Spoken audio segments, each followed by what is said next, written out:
Hey guys, Andy from Backbone Adventures, ATV and Jeep rental company in Estes Park, Colorado. So I have on my computer screen here a picture of me and my daughter up here recovering 2023 Can-Am Maverick DS Turbo Max. It was this was its first ride out, and what happened is the guy hit a tree on this tire here, and it ripped the trailing arm out. I might go ahead and play this video so you can, but I'm going to turn down the sound on it so I can narrate it this way rather than I was on a trail. I was pretty upset. It's a brand new machine, so here in a second I kind of get in there a little bit close. But what I wanted to show you about this is the problem with the Can-Am. People are often asking me what machine they should go with, and Polaris, Kawasaki, Can-Am, Honda, Yamaha, whatever. I do really like the Can-Ams, but there's a major fault with them that you need to address if you're going to buy one of these. And if you don't, you're going to end up in a situation as well. It gets really expensive. These guys did this after only riding for maybe 400 yards on the trail. Drifted, hit that tree I was looking at right there next to my trailer.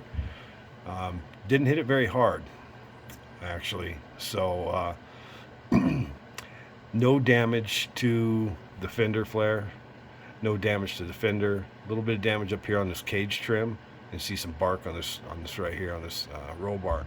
No dents, no real scratches, nothing. It barely got hit. It was a light tap, actually. What happened here was it ripped it out, the trailing arm out of the frame, and I'll get close here in a minute and show you that. But when that happens, that metal where that trailing arm connects in there is paper thin, and it's ridiculous how thin this is right here. And then what happens is the sway bar link pops. The trailing arm hits the sway bar link, breaks it, pops a hole in the clutch cover, breaks the primary clutch, and actually breaks the engine. And of course the shock is obliterated. There's the canister for it there. So whole brand new shock. That's about $1,000 for you right there. And of course a whole motor, which was extremely expensive.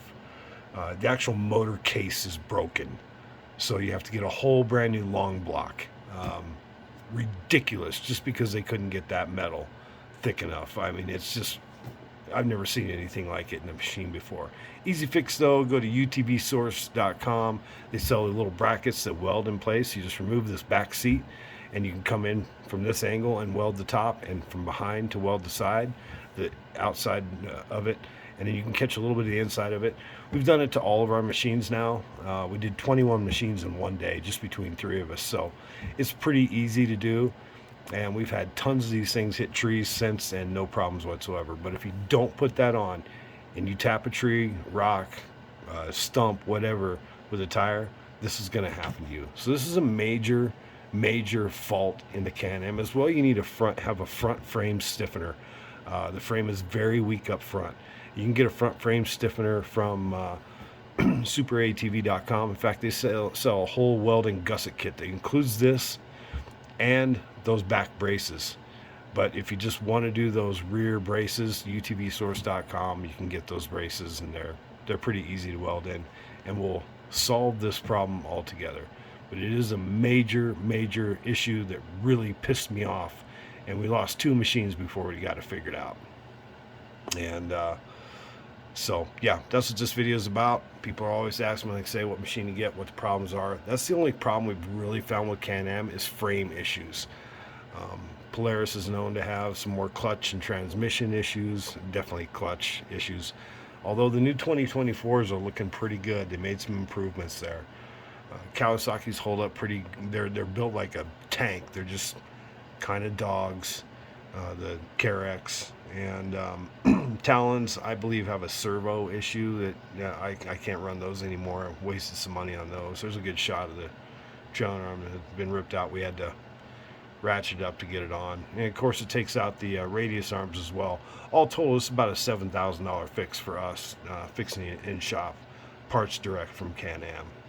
So Anyway, I hope that helps you guys out. If you're a Can-Am owner or looking to buy a Can-Am, this is a must fix that you have to do.